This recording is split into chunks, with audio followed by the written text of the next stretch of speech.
A woman mugged in broad daylight in the very heart of London. I'm sure you've been there yourselves if you've been to London. Piccadilly, just outside Waterstones Bucks. A very busy place, but nonetheless a tourist place, and one where you might feel slightly safe with all the people around you. The worst bit about that is, well, this. As ever, let me explain. Morning, nice to see you, chums. Thank you so much for joining me today. Welcome, one and all brand new subscribers. Lovely to have you. You better wave. Are you waving back? I am, yes, absolutely.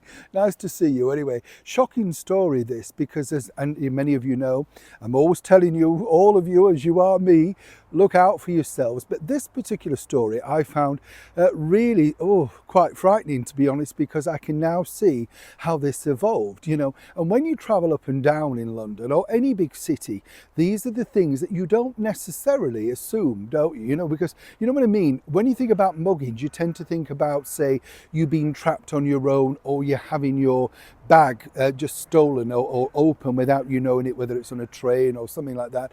But when it's like this, it makes you think, goodness, that could easily have been me.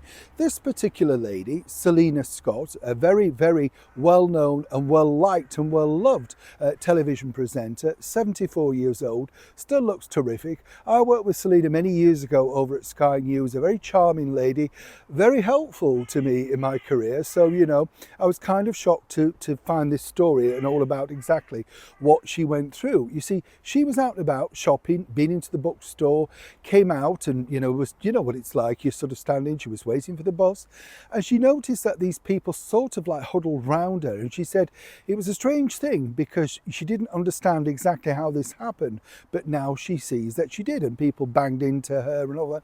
Meanwhile, there's lots of people around her, and very quickly they snatched her bag, ran off with it. And the bag, like we all have, right, chums, had everything in it. You know, the phone, the money. She didn't have much cash, but as she said, she couldn't get a cab, she couldn't get a car. Worse than that, when she tried to go and find a policeman, there were no policemen around, literally in the very centre of London. That is the most frightening aspect of that, right? Zero police. Now, put it in this perspective. There's plenty of police going around looking out exactly outside the Migrant Hotel in Canary Wharf, the Britannia Hotel. They're all deployed there. I'm not blaming the Metropolitan Police. This is where it gets even more chilling when you look at the bigger story. So she couldn't find a policeman. She tried to get on a bus. The bus wouldn't let her on because she had no credit card and no money. What sort of society are we in? That clearly you can see this is a woman of a certain age. Was there no chivalry where somebody could have said, I'll pay for your bus fare? Nothing. Now Selina has been in the media telling her story, and this really is catastrophic, as some might suggest, of course, for the failing Mayor of London, Sadiq Khan. And there's no other way to describe him. If you see the videos of the way that he behaves as a petulant narcissist while being asked very simple and direct questions about what he's doing, about the crime and protection of the capital city of the United Kingdom, he won't be put on the spot. He just, sort of name slings at other people. Very, very, very childish indeed. How on earth this man ever got a knighthood? And I think we all know, because this man, if you remember, said, he's my friend, right?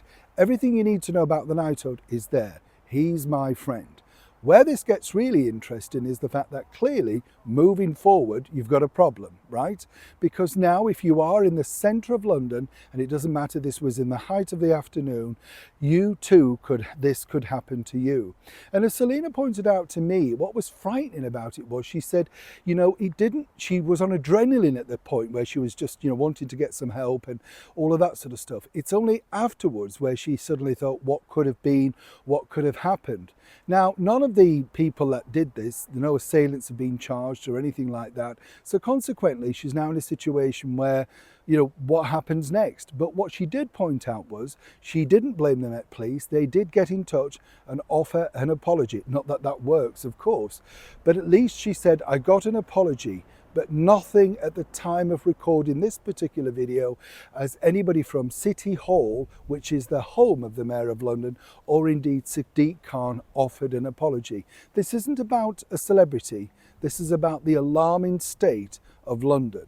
A 74-year-old woman, literally in broad daylight, and this is exactly what happens to her. Now, when President Trump pointed out that, of course, he'd failed in London. This is Sadiq Khan, and he'd run it to the ground, and he was a nasty person.